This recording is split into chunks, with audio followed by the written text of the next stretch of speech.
Good evening, everyone. Thank you all for coming. First of all, my name is Faisal Fuhaid, and I'm one of the founders of the cross-cultural Diwaniya. First of all, I'd like to thank everybody for taking the time to come today and to discuss this topic of interest. Now, before I begin, I just want to give a brief background on why we started this, why the cross-cultural Diwaniya came to be. So back in 2013, there were no mixed Diwaniyas. There were no mixed places where you can come together and discuss issues of importance. My case, from a personal experience attending a weekly Diwaniya with my family, it was the same faces, the same topics discussed, and it was very repetitive. So I came up with the idea to host a Diwaniya in my own Diwaniya in my grandmother's house. And from there, 6 years later, we've hosted Diwaniyas which have covered sensitive topics such as drugs, voting, feminism, and many, many more. We've collaborated with embassies such as the British Embassy, the French Embassy, and even organizations such as Nuqat and Ibtikar. Now, what we value very importantly is this is a safe space. Anybody can say whatever they want without the fear of judgment or anybody having an idea or like judging them for what they say. Everybody's here is entitled to their opinion, whether it is pro for the topic or against the topic. So without further ado, I'd like to introduce Ms. Liana Al-Awadi, who will be the moderator for this evening. Thank you. يعطيكم العافية. Good evening, everyone. It's very lovely to see new faces in the room today. It's very overwhelming. Welcome, if this is your first CCD. Here with us today is Ms. Kamisha Bridgman, here from the UK Foreign Office.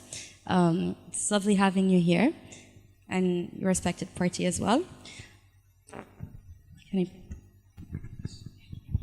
So today's topic can be seen as taboo within Kuwait, especially if you're a national or if you're a single woman coming here living from abroad. We all know it's not easy, it's not acceptable, and there are many obstacles one may face. There are many frustrations, especially us youth may face when living at home with their parents, as times are changing. And so are our opinions and our beliefs. Recently, I read an article of a dear friend of mine where he technically was speaking about Kuwait. And he wrote something within the article that was, get married or get grounded. Who agrees with this? Get married or get grounded. So like if you get married, you can go away and live by yourself. And if you get grounded, and if you don't get married, you get grounded. You stay at home with your parents. And what Faris also wrote about was, if you get grounded, you're going to have the 30-year-old baby syndrome because you're used to living with your parents for so long that you barely learn how to become independent over time. And then women end up marrying these very like zero-level independent men and whatnot. So this is something, I'm just going to give you little teasers here so you guys can have a nice discussion. So nowadays, our generation has become a bit more accepting towards the fact, yeah, we want to live alone. Well, I studied, for example, for those who studied abroad and then come back after a while, they find it very frustrating to go back home with the parents, the brothers, the sisters. Except we enjoy the fact that perhaps we have nannies at home that help us, or mommy and daddy cooking for us and providing us with, with luxuries of our country. However, there are some people that don't have that option to live with their parents. There are divorced women. There are women that face violence at home. There are men that just want to be, and there are women that to be. And there are foreigners that come into the country and try to look for spaces. However, we do have legal obstacles. We have cultural obstacles, economical obstacles. Who in here thinks rent in Kuwait is cheap or affordable? Okay, good. We're all on the same page. Who in here thinks that the quality of places out to rent is good, or at least decent, for what you pay? Okay, very interesting. And who in here thinks that they can afford to live by themselves on their salaries without help from mom and dad or from family support? Bravo. Lovely. So perhaps to get started, perhaps the first question would be, why would you want to live alone? Like, what would motivate you to go and live by yourself in Kuwait? How would you go on about it? Is it okay? Who in here thinks it's okay for a woman to live by herself? If she's a Kuwaiti bachelorette or just any bachelorette. A man, a divorcee, man or woman. Lovely. Okay. So, why would you want to live in Kuwait, or why would anyone else want to live in Kuwait? What would the motivations be behind it initially, so we can just look at the root of it? So yeah, the floor is yours. Thank you. Hi everyone. I'd like to speak from my experience, just to answer your question. I live alone. I'm a single mother, and circumstance dictated that I live alone. So I believe circumstance is one of the reasons why most women live alone, not for any other reason. And I disagree with the get married or get grounded, but it's the reality of the situation in Kuwait, and that's all I wanted to say.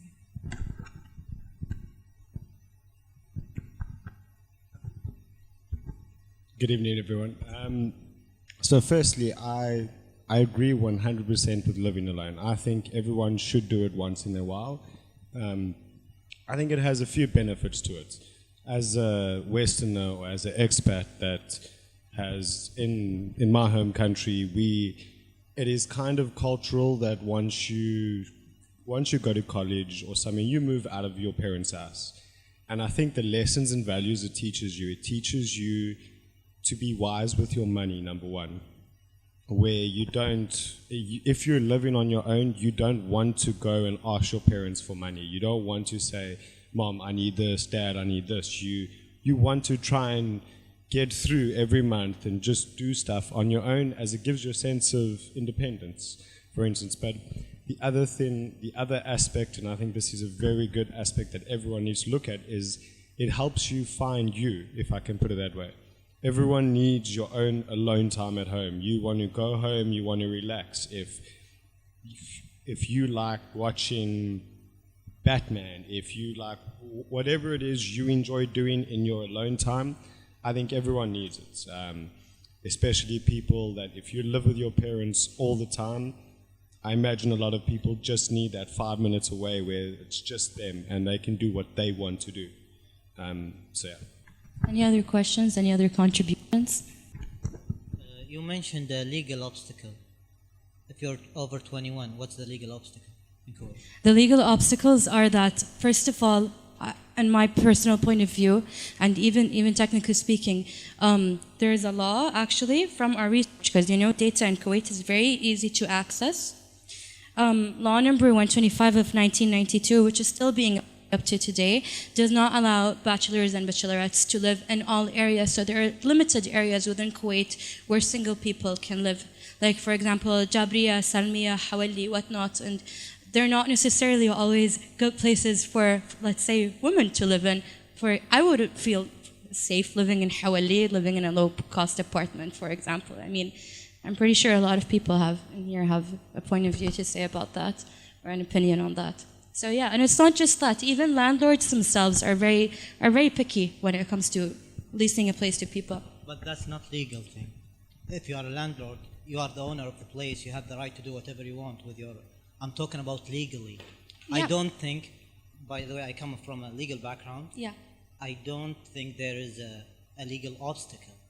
Okay. There is a social obstacle, okay. Mm-hmm. But legal, if you're over 21, you can rent a place, and I think it's... Even if I were a single woman? If you're a single woman, in those places you said, yes. And if you're talking about, let's say, Nizha, Hawali, whatever you want, those places are owned by the landlord, and if he don't want to rent you the place, he has all the right, I think. Don't you think so?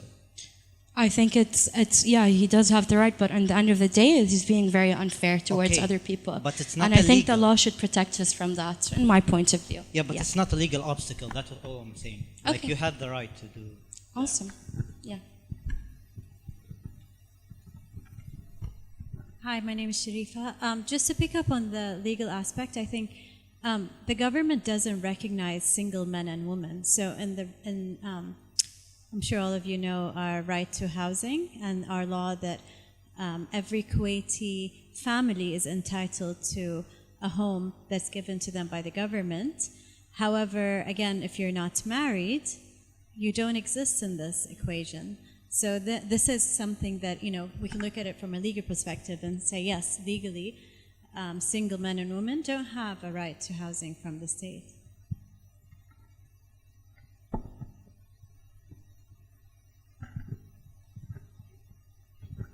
I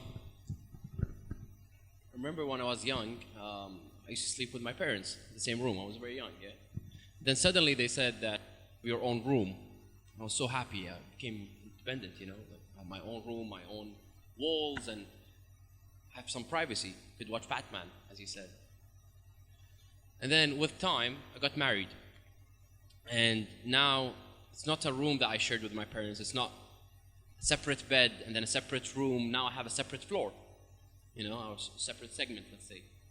And that to me was a development. That to me it was basically promotion in a way. Now, the biggest promotion again is going to be my own place. And then I'm going to repeat the cycle. I'm going to have my own kids sleep in the same room. When he goes older, he's going to have his own room, and it goes on. So I feel like whether it's a woman or a man who lives alone, it's basically referred to being independent.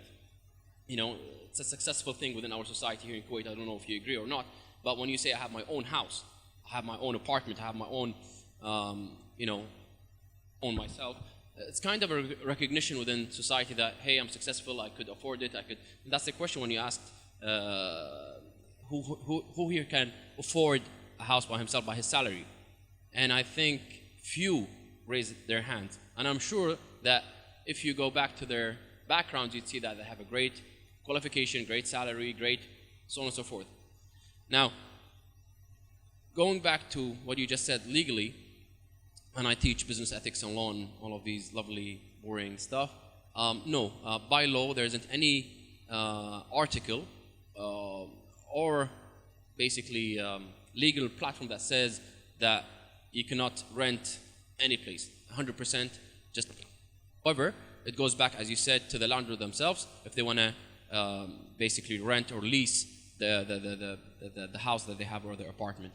However, social perspective. Yes, here in Kuwait, we take a lot of things in terms of the social perspective. If she's a divorcee, they have a big question mark. Fair. If he's a bachelor, should I rent a place for a bachelor who's going to make problem? That's, again, not fair. So we have a social problem rather than the legal perspective, because the legal perspective does not mention anything regarding what...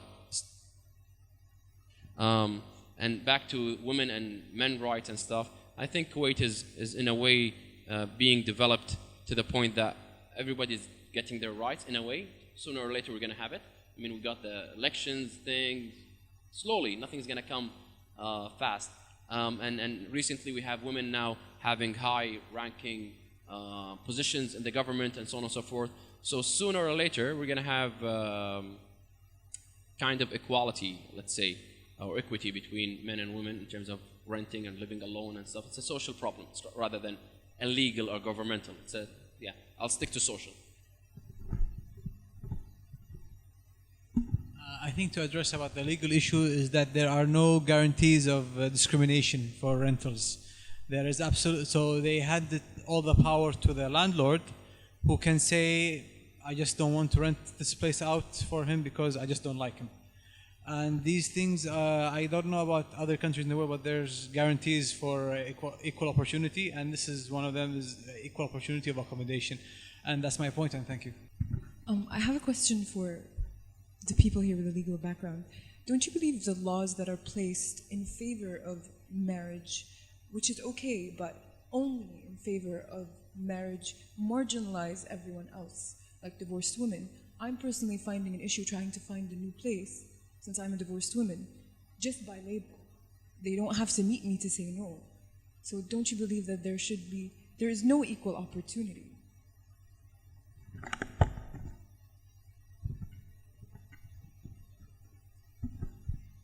Well, I think it depends on your point of view on stuff. Like, sometimes I claim to be a libertarian, so I believe in the right of the owner to do whatever they want with their things, even if it's not fair. As long as it's their property, they can do that, from a libertarian point of view.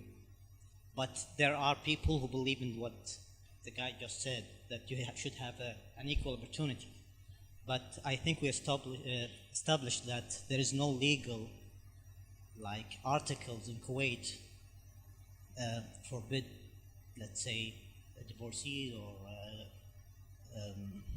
single people from renting houses. But I agree with the social perspective, which is not fair. Don't get me wrong. I believe it's not fair. But should we force people their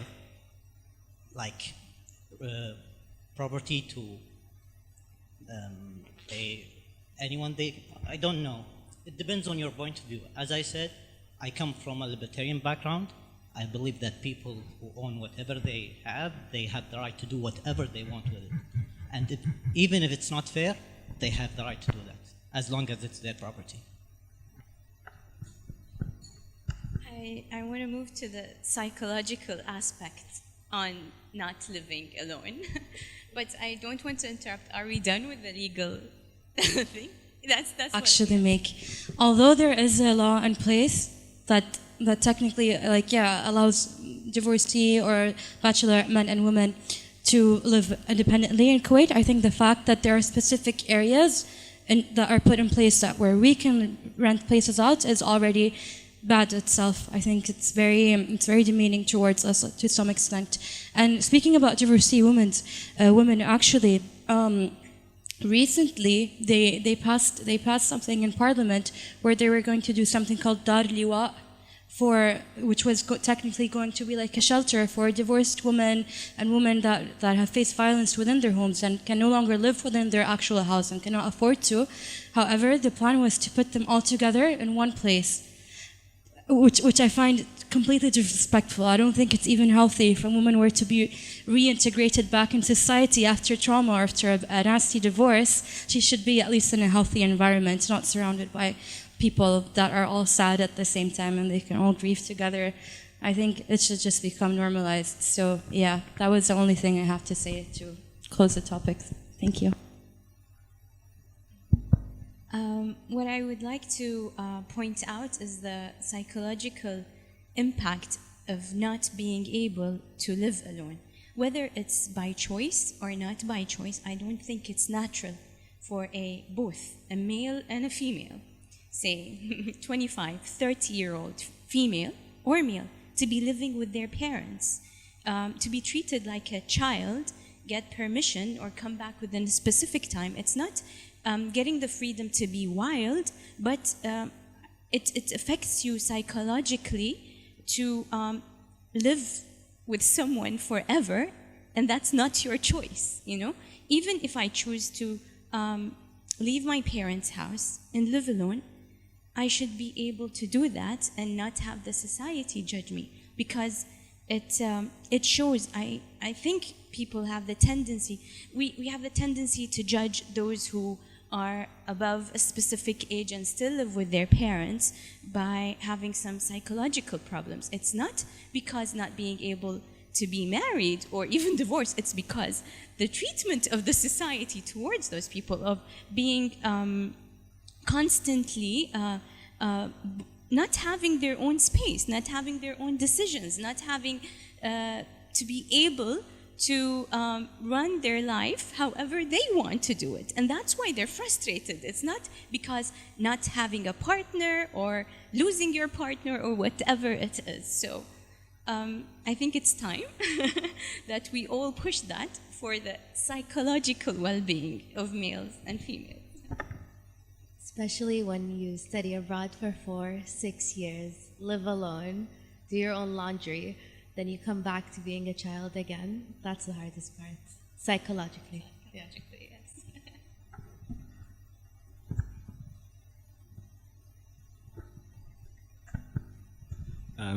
I agree with you. It's psychologically, it is hard. You know, it's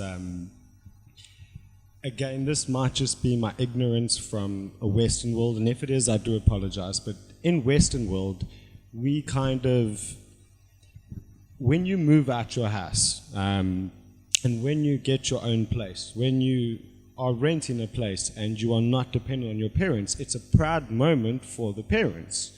So it's your parents like, you know what, listen, my child is doing this on its own. I'll use any expat, for example. The fact that you're overseas, away from your home country, dependently and doing everything on your own, gives your parents joy and gives your parents pride. It makes them proud. So I think that's maybe one aspect that we need to look at, is that I understand, again, this is my ignorance, I understand that it is cultural to a degree, but there should be a aspect where the parents are like, you know what, I want you to live your own life. It's, in Western worlds, we generally think we control our kids till 18, but no, you control them till they're like 13. Once they're 13, 14, they make their own decisions, they make their own friends, and you can have certain impact in their lives. So we hope in Western world that we don't want our child to be there when he's 30, because we want him to have his own life. We want him to have a flat. We ideally want him to get married. So I think we need to look at that aspect, that why do we have a social culture that doesn't look at it from that aspect? That's what I think we need to look at.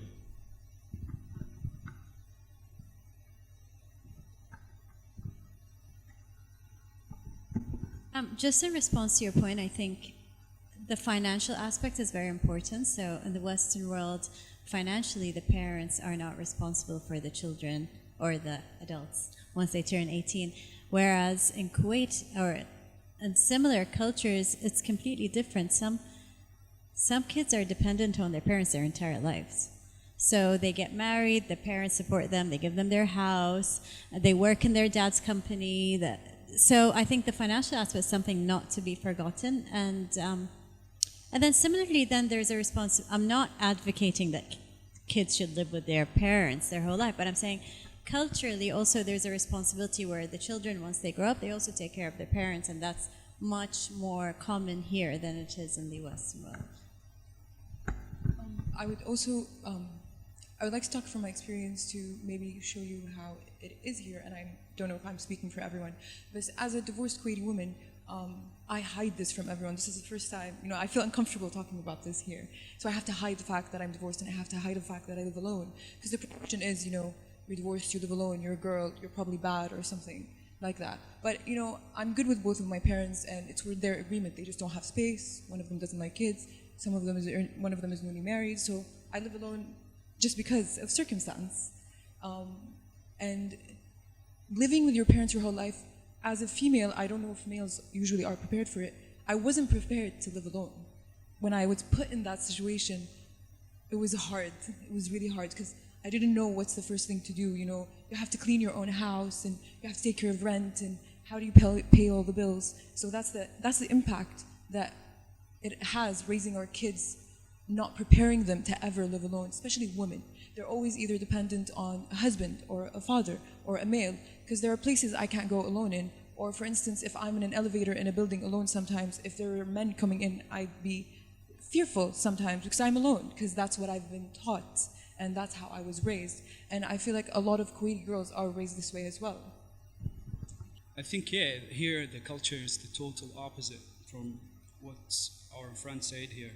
If I'm a single guy who never got married before, and I decided to get my own place and leave, for our family it's like a disgrace. It's like I'm bringing something like shameful, or it's very discomfortable for all the family. Even if I'm a man, it doesn't matter. I think that's the difference between how the West respect individualism, and here it's the total opposite. You have to follow the group or the herd or whatever you want to say about it.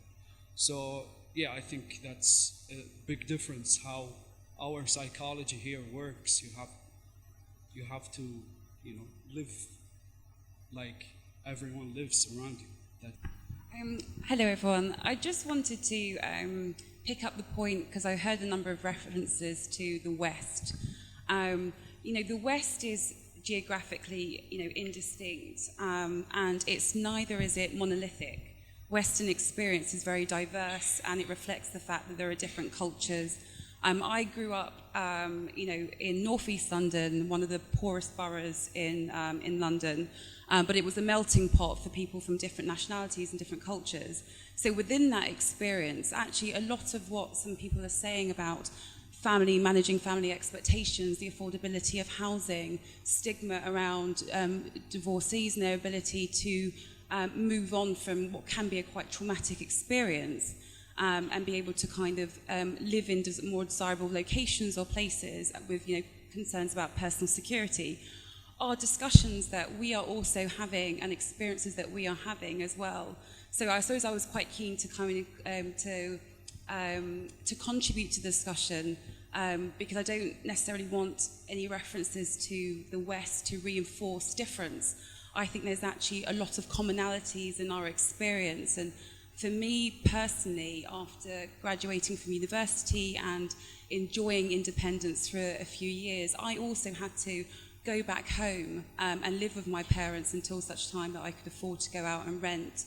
But some of my friends, for example, of my age group, still live at home, either because they haven't met somebody that they wanted to marry, or simply because they can't afford to move out. So I suppose I just want to say that there's actually a lot that we share in common then actually divides us as well. And I have that same headache with family expectations. I'm sure my parents would love me to have moved out from their home and go straight into my marriage home. That hasn't happened. So yeah, you have my sympathies in that regard as well. Yeah, sorry. She had her hand before you. We'll get to you.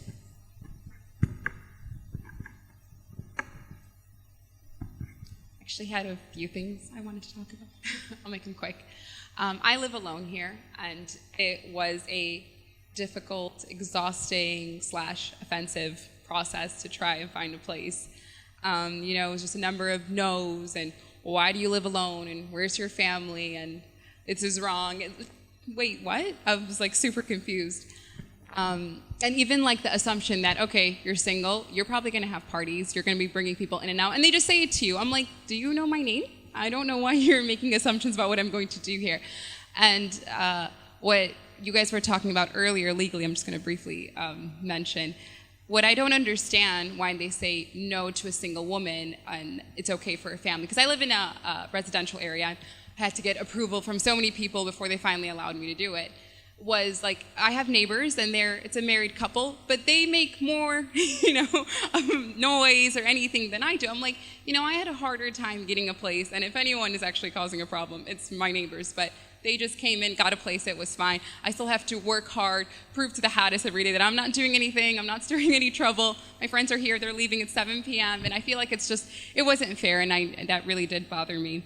But I think another thing that we didn't mention was the religious perspective, that I always hear that women shouldn't travel alone, they shouldn't live alone. So I was getting a lot of from a religious perspective why I shouldn't be living alone. I've been living alone for about 5 years, but I always get that, you just want to live alone so you can do whatever you want. I'm like, it's not about doing whatever I want. I go to bed by like 8. It's more like kind of having the freedom and just the ability to do as I please. And I feel like that shouldn't really be taken away from anyone.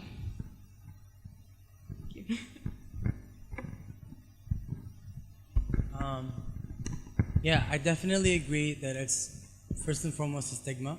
The idea that leaving home means you're doing something wrong or inappropriate or culturally unacceptable. And I definitely agree with that beautiful lady saying that, because I lived in the US for 2 years, and I saw that as much as I thought I would fit in there more, I realized there's so much commonality that my issue was internal because of the society, and it was the same. The familial idea where I'm giving you everything you need, a house, a roof, clothes, food. Everything was done for me. Why would you want to leave? The idea that if you want to leave is definitely wrong because you're doing something wrong, especially for minorities or pariahs or outcasts, people who are any anomaly to what is the norm of the society is going to be understood as that. Plus the legal idea that the other lady was saying, you cannot get an apartment if you're single or if you're unmarried or if you're male or female. It's illegal to do that. So the structure of the society and the country does not allow you to be independent. The idea of independence of I just want to leave the house because earning something myself and the value of that as opposed to be given to it, I'm learning nothing. I'm appreciating nothing. I become privileged and I don't even realize that. I just started working, it's my 5th week, and I'm struggling with that idea, oh, I need to leave, but like, how would I tell that to my family? Why would you want to leave? It's like you're leaving to get married. That's the norm here. Because everyone thinks, oh, you leave, like you said, parties or whatever. And even if that's the case, that's my business. It's like, it's my right. No, literally, it's like, as long as I'm not bothering nobody, it's my business. So like, it's like struggling, to be independent and to have to struggle through obstacles to get to independence is just wrong. It shouldn't be that way. The way should be paved for us instead of hurdled against us. Hello, everybody. So let's just agree on one thing. We live in a small little bubble called Kuwait. We're not. We're a small dot in the world. We're dictated by people's views, and that is not what you should be looking at. Everybody has a right and a reason to be the way they are and live the way they want. I remember when I posted about this event, I got a message from a dear friend, and it was one word, one sentence. He's like, I'm moving out. I only said get a job. Just get a job. You probably move out. But there's an issue. So where are we headed? It's inflation that's causing people who can't get normal priced apartments. It's abundance of apartments. We're not in Dubai. How many apartments are there available in Dubai? What, 50,000 available? You can go and rent them easily. The issue is with society itself. We're dictated. It's like we're puppets. You can't even go and do your paperwork without seeing a funny law that says you can only increase your salary by 50 KD to receive a license or do a... It's kind of weird. So what my suggestion would be for anybody is live your life. Don't look at others. Nobody has a right to judge you. Nobody has a right to say what you want. But then again, it's that really hard talk that you have to sit down with your parents if they are the people that you're very worried about. Because society has nothing on you. It's all about what you want to do in this life. And if it is about your parents, sit down and give them that hard talk. Tell them where you stand and what you've done in your life and how you've been living alone or you've just surpassed that childish behavior of depending on them. Maybe you're you've been married or you've lived abroad for 7 years. It's evident that you get your own place. And thank you very much, everybody. Just one point about the parents' perspective when they have a child that leaves the house. The problem is that parents look bad in society because they feel that when they have a child that leaves the house, that they are unwanted, that they are bad parents, that they even though they provide so much, which is a lot, their children don't want them. And that reflects badly on them, even though that might not be the case. So this is just a point I wanted to highlight, and thank you. Thank you. Just before closing up the CCD, last time we piloted doing a case study in small groups. It was fun, so we're going to do it again. So today's case study, we would like you to all to get into small groups and come up with an ideal design, or kind of like mention what amenities and what aspects and what necessities would you need and a living space for bachelors and bachelorettes and whatnot. So what would the ideal building have? What amenities would it have? Would it have like a laundromat? Would it have like a daycare? How would you go on about designing it? So, okay.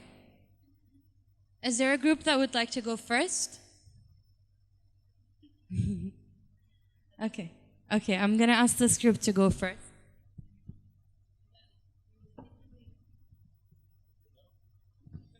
Okay, so I'll speak. I'll be the representative of our group, and after much deliberation, we believe that we probably came up with the best house. So, feature number 1, it'll be on the top floor of a skyscraper in a metropolitan city. Second piece, it'll be completely made of glass. Because if you're living on the top floor of a major skyscraper, who's going to be looking into your apartment? Right? Second feature, a lot of paintings everywhere. No, we're gonna glue them on the glass. Look, we're just saying about our dream house. Logic does not come into play here. Okay. Naturally, we'll have like a bathroom, a shower that faces the sunrise every morning, and then another shower at the other end of the house that faces the sunset as well, because that is probably the best background. And any other features? We did decide that we want a dog, right? Yes, we also want a dog in the house, so there's going to be a dog resting area where there's a sunrise and a sunset as well. So you can have those selfies with a nice sunset in the background playing with your dog. Downstairs. I think you also missed a major point, which was that you're in Kuwait. So how are you going to put these people in glass? We're in my dreams. This has to be in Kuwait. We're in my dreams. Okay, but your dreams have to be local. They are local. This is a local. I don't dream that big.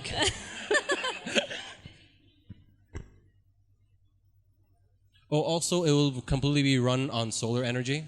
It'll be a very sustainable house. Yes. Look. But then we can harness that energy. But since it's a glass house, every inch of the house could be used to harness solar energy. So it makes up for it. Outside. Lovely. All right, thank you. Bravo. Okay.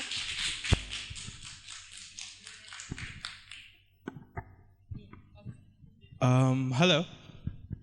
I was thinking, or the group and I decided on having a communal space, kind of like Swabber-esque, where each person would have their own living apartment with their own amenities and their own way of living and choosing the way they want to live their own lifestyle, with a communal small place in the bottom of the building, or a place that's close around with everybody that comes together and sits there, share art, share their life experience, have an indoor cinema place with people coming inside and out. It's like a communal space, but at the same time you're living in your own bubble of an apartment if you want. And I think that's very sustainable, because we almost had that with Swabber complex, and these people who basically don't know each other living in the same building and going. I've never lived in the Swabber, but I have a lot of friends who've been there who tell me they're friends with a lot of families that used to have barbecues in the small gardens downstairs, or maybe if it's a building, have a barbecue in the rooftop. And it's fun.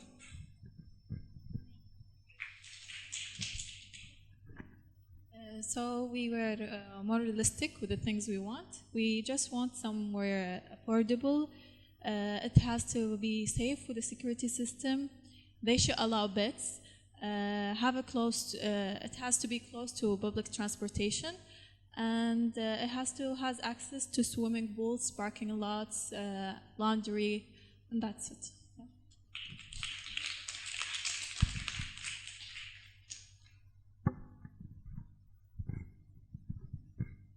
Assalamu alaikum. So unlike the other groups here,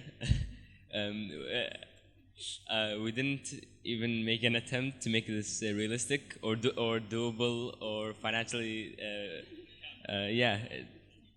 But everything is possible. So we created the best utopia we could figure out. So let's begin.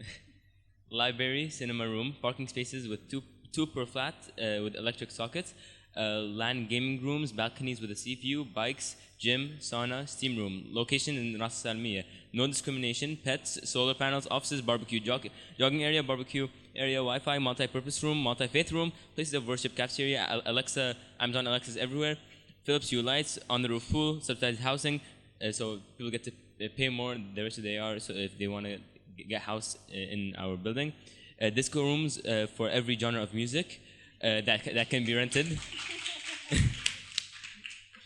And we are the council. We run the whole place, and we're going to be a peaceful government, and we make our own laws. Yeah. And because we love cross-cultural Diwaniya, we're going to have a cross-cultural Diwaniya room, and we're going to have a court for every single sport, a chill room with beverages, and last but not least, a smoking room. Thank you. Thank you. Yeah. Thank you. You guys have very vibrant ideas. Thank you all for participating. We hope you enjoyed the little activity. يعطيكم ألف عافية. Thank you so much for being here tonight. It was an absolute pleasure, and we do hope to see you again soon.